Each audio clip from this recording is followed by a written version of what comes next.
Hi అండి, welcome back to our channel Kavitha Srinivas. ఈరోజు చాలా సింపుల్ రెసిపీ చూపించబోతున్నాను. చాలా టేస్టీగా ఉంటుందండి.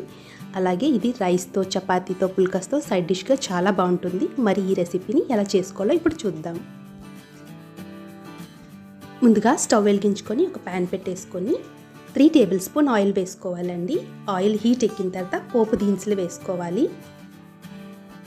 తాలింపు వేగాక 5 వెల్లుల్లి రెబ్బలండి చిన్నగా కట్ చేసుకొని ఇలా యాడ్ చేసుకోవాలి. అలాగే ఒక 4 పచ్చిమిర్చి అండి చిన్నగా కట్ చేసి యాడ్ చేసుకోవాలి. ఇప్పుడు ఒక మీడియం సైజు ఉల్లిపాయలండి స్లైస్గా కానీ చిన్నగా కట్ చేసుకొని వేసుకోవచ్చండి. సో నేనైతే స్లైస్గా కట్ చేసి యాడ్ చేశాను. అలాగే కాస్తంత కరివేపాకు వేసుకోవాలి. సో సాఫ్ట్ అయిపోవాలండి ఆనియన్స్ అంతా కూడా.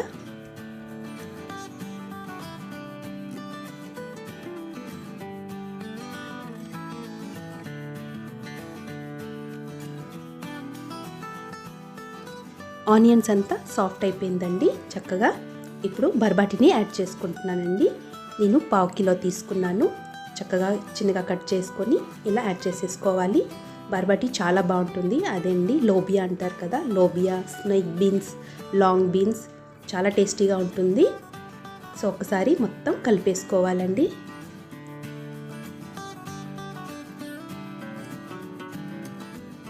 బీన్స్ కానీ, చిక్కుడుకాయలు కానీ, అలాగే బర్బాటిలతో బంగాళదుంపలు యాడ్ చేసుకుంటే టేస్ట్ ఒకటి చాలా బాగుంటుందండి.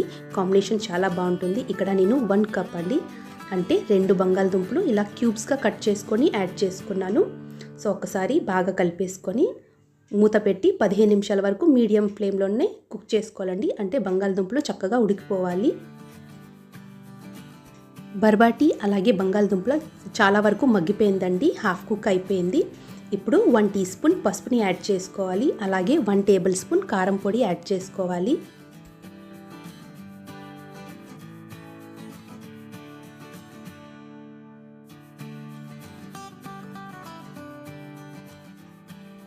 ఇప్పుడు 1 టేబుల్ స్పూన్ ధనియాల పొడి అండి. అలాగే 1 టీ స్పూన్ వేయించుకున్న జీలకర్ర పొడి అండి. వేసుకుంటే టేస్ట్ చాలా బాగుంటుంది కర్రీకి. సో ఇప్పుడు సాల్ట్ వేసుకోవాలండి మన టేస్ట్ తగ్గట్టుగా.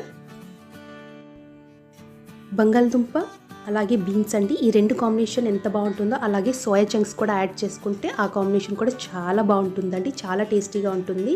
సో నేనైతే ఇక్కడ చిన్న సైజ్ అండి సోయా చంక్స్ 1 కప్ తీసుకున్నాను. సో 1/2 కేజీ బర్బాటికి 1 కప్ బంగాళదుంపలు అలాగే 1 కప్ సోయా చంక్స్ని యాడ్ చేశాను. సో ఒకసారి బాగా కలిపేసుకోవాలండి. చక్కగా కలిపిన తర్వాత ఇప్పుడు 2 చిన్న సైజు టమాటోస్ అండి, ఆ చిన్న పులుపుదనం కోసం చిన్నగా కట్ చేసుకొని యాడ్ చేసేసుకోవాలి. బాగా కలిపేసుకోవాలండి. ఒకసారి మూత పెట్టి 10 నిమిషాల వరకు మీడియం హీట్లోనే హీట్ చేసుకోవాలి, కుక్ చేసుకోవాలి. ఈ కర్రీ సైడ్ డిష్గా చపాతీస్తో, పుల్కాస్తో అలాగే రైస్తో కూడా చాలా బాగుంటుందండి. తప్పకుండా ట్రై చేయండి. ఇప్పుడైతే 1 టీ స్పూన్ గరం మసాలా అలాగే చాప్డ్ కొత్తిమీరని యాడ్ చేసుకోవాలి. సో కర్రీ అయితే చాలా బాగుంటుందండి. తప్పకుండా ట్రై చేయండి. మరి నేను చేసిన ఈ రెసిపీ మీకు ఎలా అనిపించిందో కమెంట్ సెక్షన్లో కమెంట్ చేయడం మాత్రం మర్చిపోవద్దండి. Thank you.